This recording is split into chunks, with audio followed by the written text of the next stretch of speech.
Okay, heat training. Now, we've hit the summer months in a lot of parts of the world. Heat waves, Europe, super hot, Manchester, heat wave, 42 degrees in Dubai today, and it's gonna be like this for the next 3 months. What do you do with your training? How do you adapt your training to not only survive these summer months and hit your PBs in the autumn race season, but thrive and get the very best out of it?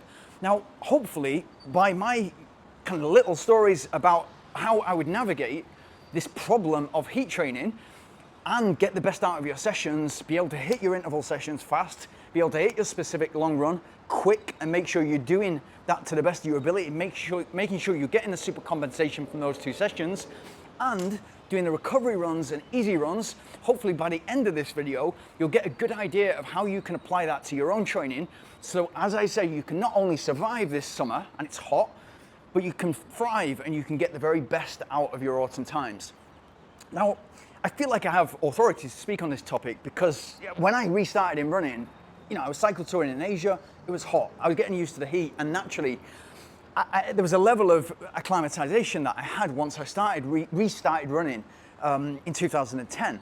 And I'd go out there and it was tough, and I quite liked that it was tough, in the same way that running uphill, I really like it. And I was doing 5Ks and 10Ks, and then I got invited to a race in Granada. And the race in Granada could not be more tough. Every race says this is the toughest race in the world, this is the hardest race in the world. If you can do this, you can do anything.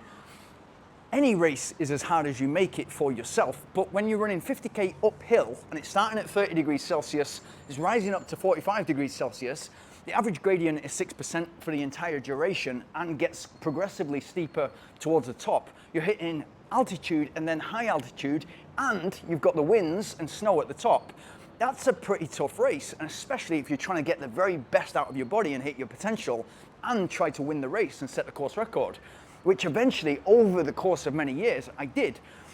But the reason that became possible, and the reason that running in the heat made all the rest of my running good and at a good level, whether I was racing a marathon, 5K, 10K, or ultra marathon, is because I realized that if I can be good in the heat, and if I can be good at altitude, and if I can be good running uphill, I will be good in the rest of my running.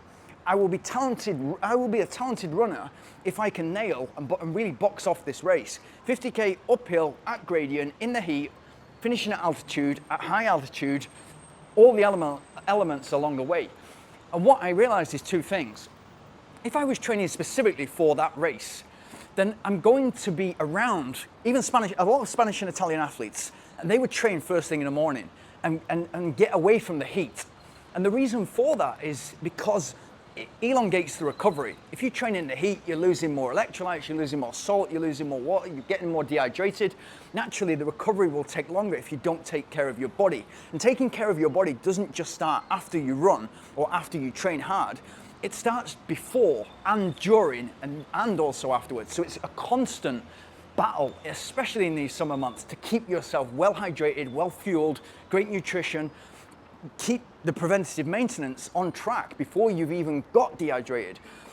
But these guys would go out first thing in the morning and avoid the heat. And I thought, that's a bit crazy because the race is going to start at 7 o'clock in the morning and proceed for the next 4 hours. And so if I'm training at 10, 11 o'clock, when it's going to be at the hottest during that race is 4 hours or 3:45 for the winner, then if I'm training when it's hot, it's going to feel easier during the race.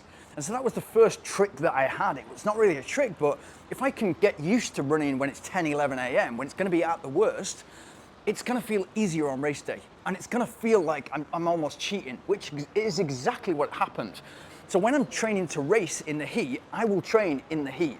And whether that's an interval session on the mountain, on the specific course, or outdoors if I'm training for a hot kind of, I've done 50K flat, and that's been on the flat, and that will be specifically for the course and specifically for the train that I'm running on. It's actually the same for doing a mountain marathon or a mountain ultra marathon, and it's in the heat. I will train in the heat. So the specific nature of the interval sessions, running fast, and the long run is there. Does it take more recovery?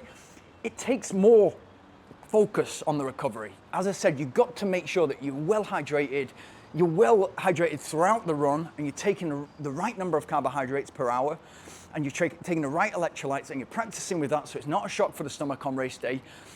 And you're taking care of your body constantly. And if that's a dedicated 13 weeks towards the race, you've got 13 weeks where you really got to take care of your body.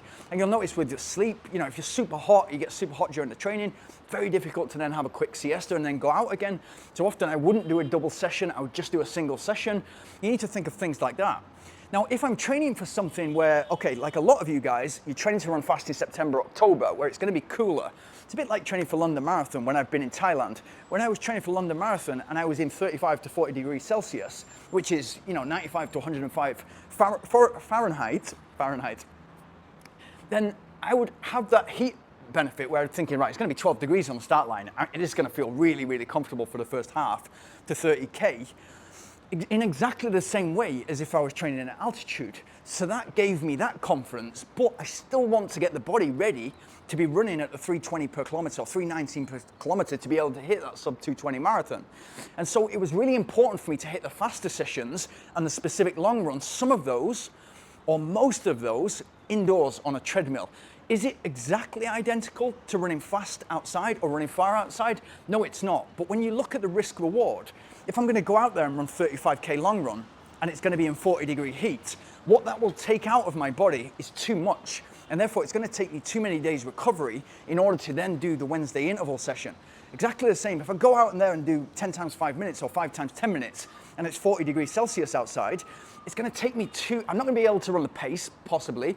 And if I try to run the pace that I need to get used to running 320 per kilometer or 10% faster, then I'm not going to be recovered and ready enough to do the specific long run. So you're kind of chasing your tail, which is not where you want to be within the training schedule. You want to be in full control and feel like everything is under control and you know what you're doing next, and it all feels like you're pushing yourself, but you're relatively comfortable. Now, if you're training all the time on a treadmill, and the treadmill's moving backwards away from you, you don't want those muscles, that posterior train, especially the small calf muscles, but also the relationship between the glutes, the hamstrings, and the calves. You don't want those to become weak. So all my recovery runs and easy runs would be outside. And that would keep me used to running on the tarmac, to running potentially sometimes on a softer surface. But that would mean that once I get to London, I've got the speed work boxed off. I know what it's like to run at marathon pace and 10% quicker. I've done the specific long runs, which have got segments of marathon pace or quicker within. And I've also not forgotten what it's like to run on tarmac. So all my easy runs and recovery runs are outside on the tarmac, and I'm in the heat. So for those, it didn't matter whether I was running 10%, 20%, 30% slower. As long as I was in the right zone and my body was recovering well enough, then I was good to go on the interval session, on the Wednesday interval session and the weekend specific long run. That's all that mattered. And if they all needed to be indoors on a treadmill, all those key sessions, if they needed to be indoors on a treadmill, then so be it. Because my body, my muscles were getting used to the tarmac on all the other sessions. And I was also getting heat training when I was recovery runs, easy runs, but also out on the bike. So you've got a lot to factor in, especially if you're training specifically 12 to 13 weeks over the summer. A lot of people say that if you've done the work in a British winter, if you've done the work towards London Marathon, you've really wanted it because you're training through the winter, and that means cold mornings, dark mornings, and you've really wanted it if you get a PB or if you set a record time in the London Marathon.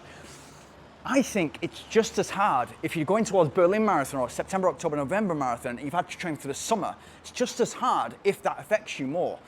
It can be easier mentally, psychologically, it can be easier for some people to do that winter training because what else is going on, you know?